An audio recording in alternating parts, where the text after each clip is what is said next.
Hello ladies and gentlemen, Steven here from Radolescence and welcome back to another review. I hope you're all doing well. Thank you for joining me today. And in today's video, we're going to be taking a closer look at a fragrance by the company Habibi. I actually did a review of their men's offering. I'm going to leave the information to that down below if you're interested in checking it out. This, of course, is their women's offering, and it's called First Glance. The men's offering is called Embrace. This one is called First Glance.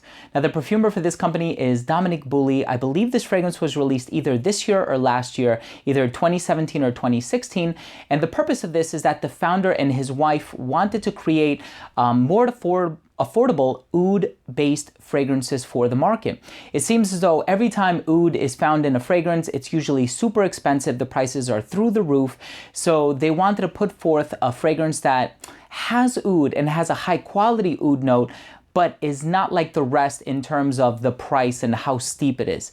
I'm excited to tell you guys a little bit more about this fragrance. Let's start things off by taking a look at the presentation. So here's the box for this fragrance, and you can tell on the front it has this embossed pattern. Here's the name of the fragrance, First Glance. This is the woman's version, and it's an eau de parfum concentration.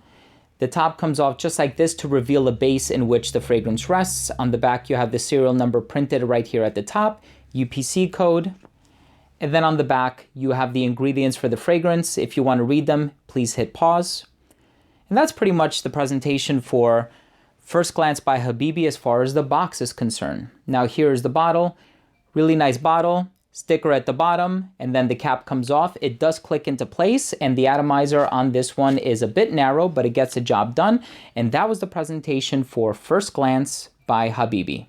Now, what you're going to smell in this fragrance is a fragrance that's predominantly floral, and I think that's why it's marketed for women. But there's also this oud note in the base that's sort of hidden. It's not incredibly out there. It's not too outspoken or too extroverted, but it is present, right? It's not trying to hide its presence. I do think that there's a great presence of floral notes that could sort of disguise it, but ultimately you can still tell that the oud note is there. You're gonna have a lot of jasmine, there's rose, there's also magnolia in here as well. So when you have all of these florals that are vying for attention, it's very easy to sort of think that, oh wait, maybe I'm not smelling an oud-based fragrance, but of course, as it begins to dry down and progress, it starts to reveal itself. Now, there's also this orange blossom note in here. There are some berry nuances in the opening. And what I like is that they add this sort of a fruity sweetness to it that makes it sensual, but playful as well. And I like that it has this flirty component to it. And I think it's a great fragrance for a woman. This is one of those dates where if you want to smell alluring, you would wear it on a night out. If you're about to go on a date with somebody, you're going to spray this fragrance on. That person is going to be, I mean, they're going to be attached at the hip. I think it's a really great fragrance. It has this, so, I mean, it starts off citrusy and fruity, but in a sweet kind of a way.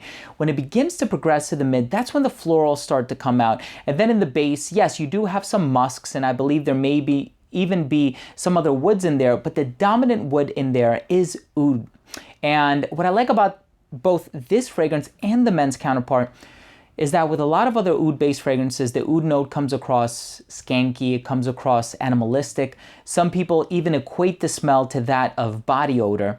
You're not going to get that in here. It's way too clean, and maybe it's the jasmine that does that. Sometimes jasmines tend to veer into indolic territory, which means they start to smell fecal. That doesn't happen here. Instead, you're going to get some other woods that really, again, they're like vying for attention, but the oud note, it's still the star player. And what it does is it adds this exotic nuance to the composition. Again, it's alluring, it's sensual, it's exotic. I think it hits all of the bases. I think it's a great scent. Definitely worth giving it a try. Also, there is free shipping in the United States. If you use the coupon code Habibi15, that's going to get you 15% off of your order, as long as the code is still valid, of course. And then, of course, if you are interested in a free sample, you can just contact the company. They will send you a free sample. So I think it's a great company. I love what they're doing. Thank you guys very much for reaching out to me. it means a lot to me. Let's go ahead and finish things off by taking a look at my rating. First up, I took a look at the uniqueness in the overall smell, and this is a unique fragrance. I like how it has all these different layers and all these different elements in that it's citrusy, yet it's fruity, and then it's floral, and then it's woodsy, but then even then it has agarwood, which is such a domineering note, but it's done very well in this fragrance. Longevity is solid. You're gonna get about 8 hours. Projection is great for the first 2.5 hours. Versatility is great. I think this one is pretty much unisex. Yes, there are some florals in here, but when you think of florals like rose and orange blossom, I mean, think of Lyric Man by Amouage or Batito Dali by Profumum Roma. These are ingredients that are also used in men's fragrances, so it's all about how you wear it, right? You gotta have the confidence, you gotta be able to wear it with confidence. I think this one would work really well in the fall and in the spring, maybe not in the dead of summer because it does perform really well, and then also maybe not in the winter because it might go unnoticed. Lastly, we have presentation. I think the presentation is really nice with the podium, the base, the embossed pattern on the box. If I had to give this fragrance an overall score, I would give it a 4 out of 5. Now, as far as the construction of the fragrance is concerned, it's a really great fragrance. So it's difficult for me to not give it a 5 out of 5, but just because it doesn't cater to my personal taste, I think that's the reason why I'm giving it a 4 out of 5. But let me tell you guys something. This is a fragrance that I am going to get my wife to wear. And I make a promise on that because I love the way that it smells. The sensual nature, it's so addictive and alluring. I'm done with the review, guys. Thank you so much for watching. I'm gonna leave all of the information down below. If you, owner, have tried any fragrance by the company Habibi, please let me know, leave a comment down below. And also, please don't forget to subscribe for future videos, top 10s, giveaways, unboxings, and a lot of other fragrance-related content. Also, don't forget to enable notifications. Remember, I smell well so you can smell good. We'll see you guys in the next video. Take care.